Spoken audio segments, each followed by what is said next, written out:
Hello, welcome, Cabbage here. In War of the Visions, let's do a review of Sephiroth, the first Cost 100 collaboration unit.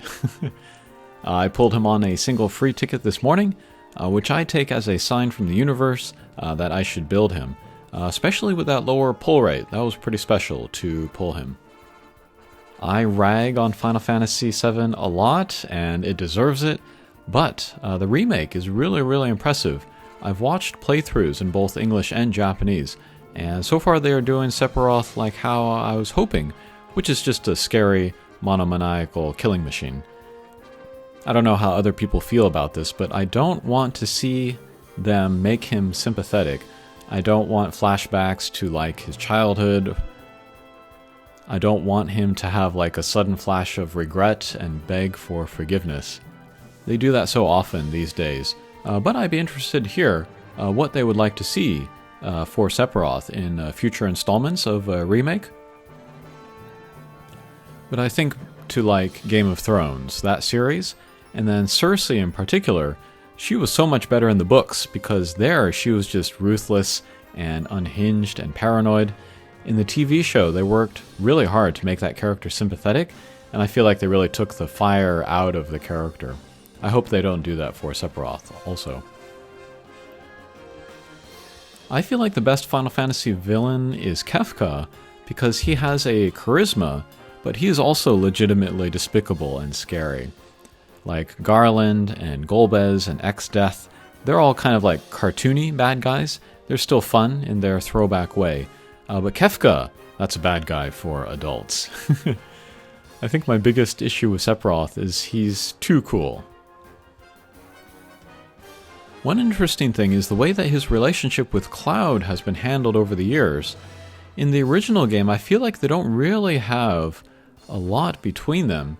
I mean, like they have they had that first meeting, you know, back in the past, but like there's so much, you know, like vague stuff about like who is who remembers what, you know, what incarnation of these characters they are, that I wonder if they even remember each other when they face each other in the final fight.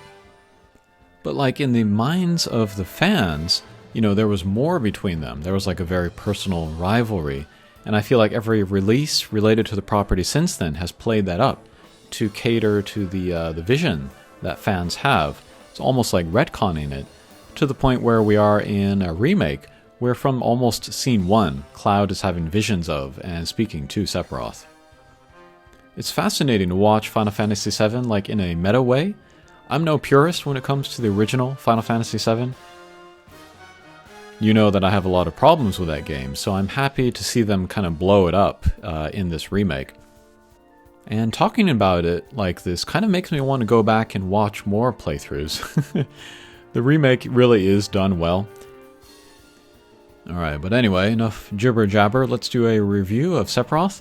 I'm glad I pulled Sephiroth for no other reason than because I could do this screen here where I could put him off to the right and then put the blurbs on the left.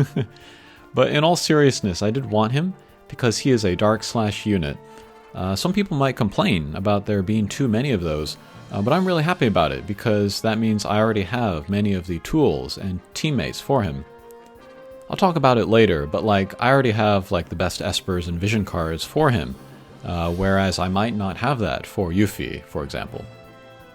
But my top-line thoughts on the character, he is an out-and-out attacker. He's got a little bit of team support, but not really. That actually might be a problem. We'll talk about that later.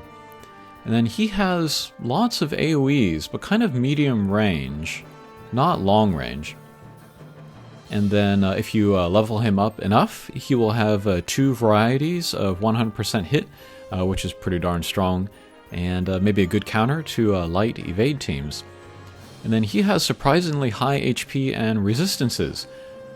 The term bruiser gets thrown around a little bit too casually, but it might apply to him. It's going to take some testing. As for weaknesses on him, it's kind of hard to find weaknesses for him, actually, besides the range. But like things that he's missing, he doesn't have a non-elemental attack that can be useful.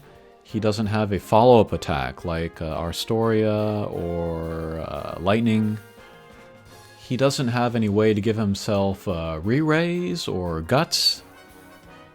But yeah, I'm kind of reaching here for demerits about him. I think he's definitely worth being cost 100. Okay, but let's go through. Let's look at him. I will be looking at the Altema website. But he is UR, cost 100, Dark Element. And then his mastery ability, he'll have the typical team buff for Dark. And then slash resistance penetration 20 and critical rate up 20. And then we'll look at his Masamune sword, which is farmable now later.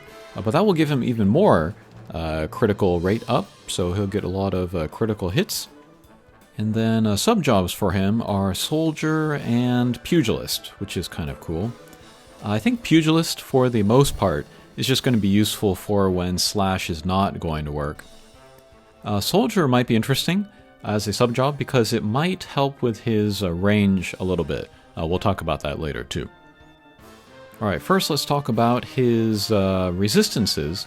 He has a little bit of physical resistances out of the box, nothing for magic. So maybe magic would be the best way to take him down. It would be funny if Holy were the best attack against him. But he has a crazy support ability where he can raise all of his elemental resistances by 20. That is really, really strong. We think about like vision cards, which can raise AoE resistance or single target resistance by 20. This can be like an always-on sort of a thing for Sephiroth himself. And so yeah, that'll make him kind of hard to take down. He's a little bit weak to strike. So yeah, strike-based characters maybe have an advantage on him. Okay, let's look at his hero main job skills. Here, this is an AoE buff, and this one, it seems that he will use this like 2 times in a row if the opponent is not close enough to him, which can be tricky to manage the AI of. But it will raise light resistance and then a reaction block, and then for 3 turns for self, we'll add a reaction kind of counter attack to him, which has a range of 4, and it says it's non-elemental, so actually he does have a non-elemental attack, but not one that we can choose or control. Okay, next we have a short range attack, 2 panels. Small damage will break agility, that's kind of cool. And then a 3 range attack will break defense and then do 3 hits, so that'll be nice for chaining, nice for raids. And then I think it's his only form of defense break. Next is another TP skill, Dark Wall. He will give himself a barrier for 3 hits. That's pretty cool. Maybe the ideal way for the self TP skills to go is to use that AoE to raise the light resistance for teammates, and then use the Dark Wall after. And then we have maybe his best attack, that is not his limit break. This is medium range with a big AoE. Gokumon, a prison gate, that's what that means. But we'll break barriers, and then for 3 turns we'll raise own slash resistance penetration, and then do big damage, so very nice attack there. This is going to be his best ranged attack, I believe, in addition to his limit break. Alright, and then sub-abilities, if we equip the hero. Let's see, this is a Doom AoE attack, 4 turns. And then we have a Don't Move attack with medium range. And then a reaction ability, this is physical attacks only reflex. That's pretty strong. I think that might be his best reaction skill. And then 2 support abilities, agility up and move +1. Move +1, that's pretty important for everybody, including attackers. And then the next one, defense penetration up. And then yeah, this is the all element resistance up 20, so that might be good on him all the time. Okay, and then we have the soldier sub-job. Aspil Force, Hazard Spin, Hazard Form, Paralyze Edge. Hazard Break, this might be really interesting for him because it gives him an option to remove Protect, and then also give him a little bit of range with an AoE. Oh, one attack that I forgot to talk about in the hero main job is his level 120 skill. That's another kind of similar range and then AoE as Hazard Break. If he's only at level 115, maybe it'd be preferable to do the soldier sub-job, just to get that hazard break, range, and AoE. But Shadow Flare, that will break CT, and then if we awaken, if we do the Dream upgrade for Sephiroth, then the Shadow Flare will become 100% hit. That's where that second 100% hit attack comes from. But I'll say now that with the Dream upgrade, he'll also get Projectile and then Pierce, resistance up 10. If you don't care about the stats, I think you could get away with not doing the Dream upgrade for him, just because he has another option for 100% hit. But I might do it anyway. And then Pugilist, he has the Rasetsu thing where he moves and then attacks. He's got the one where he takes more damage, he will do more damage. Another one, oh, that's a drain attack. Another self-heal. The counterattack for 2 hits, but I think the reflex is going to be better. And then support abilities, accuracy up, increase damage on the counterattack, and then HP and attack up. I don't think that's going to be better than the 20% element resistance up plus defense penetration. Alright, and then we have the limit break. So medium range, but big AoE, and then we'll remove Guts and Re-Raise, that's pretty strong, 100% hit, and then we'll also lower our own AP costs, so that's pretty darn good. But yeah, being a limit break, you can only use it once. And a bit of trivia, I know that the LB here in War of the Visions, it is technically called a limit burst, but I call it limit break because that was what the special attack was in Final Fantasy VII. Okay, and then finally we have the Trustmaster, Sephiroth's coat.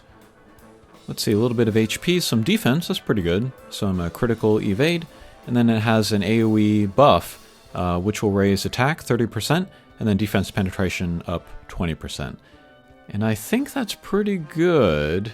Although, maybe depending on like the map, you know, how close you are to the enemies starting out, maybe that might be one too many TP skills for him. Okay, but let's look at the farmable sword, Masamune.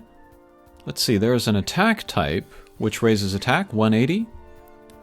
There's a critical type, which will raise critical 26, has an attack of 144, has a slash attack up 15, and then for Sephiroth only, will raise critical rate 15, critical damage 15. That's pretty good to have those two together. And then starting AP plus 20, so yeah, he might not need bells. That's pretty darn good. I have not farmed a plus 5 weapon in a while, but I think I'll do that for here. Okay, and then good vision cards, good espers for him. We got the usual, like Omega, Anima, if you have that. That does have the lower pull rate, but I was very lucky to get that randomly. I have that maxed out. And then that Garble card, maybe not the best to put on Sephiroth himself, but maybe somebody else. But you combine that with the Anima card, you'll have both the single target and then the AoE resistance up 20. You add that to his element resist 20, and that's pretty crazy. Definitely going to be looking into that. And then teammates, I mean, he's got so many dark teammates to choose from. I am working on Leela, the cost 100 version. They would be good teammates. Who else?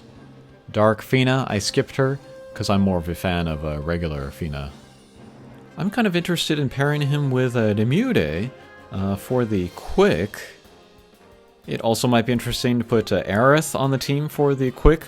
That might be traumatic for the opponents that I go against, put them on the same team. But Helena, of course, or as a tank, Sasayaki. Sasayaki is going to be one of my targets to do the reset for that Dream upgrade. If I can just raise her HP, she might become unstoppable, so that might be a fun combo there. But yeah, I think that will do it for my review of Sephiroth. I look forward to leveling and trying him out. Again, I would be interested to hear what people like hope or expect for Sephiroth story-wise in Final Fantasy VII Remake. Okay, thanks for watching, and we'll see you again. Take care.